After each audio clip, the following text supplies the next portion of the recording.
C'est une tradition annuelle en Irlande du Nord. Ériger une pyramide avec des palettes de bois, y planter le drapeau irlandais au sommet et mettre le feu à ce bûcher.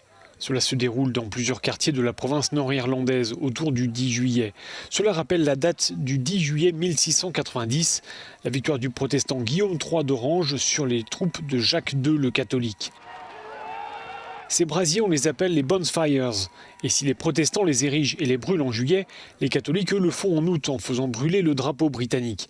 Chaque communauté s'emploie à faire toujours plus spectaculaire que sa rivale. Moi, je participe à la mise à feu depuis que j'ai 12 ans, dit cet homme. Je sais donc où il faut se mettre et où il ne faut pas. Il y a pas mal de gars qui viennent nous aider à construire ces brasiers. On leur explique comment il faut faire, où il faut se mettre, parce que sinon ils feraient n'importe quoi et ce serait dangereux.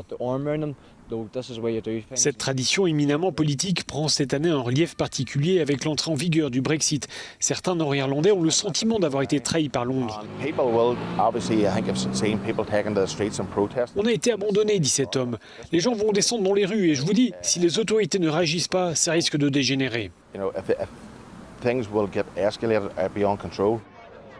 En plus des bonfires, le mois de juillet est marqué par des marches orangistes, des parades de groupes unionistes favorables à la couronne britannique. Les autorités redoutent toujours d'éventuels débordements.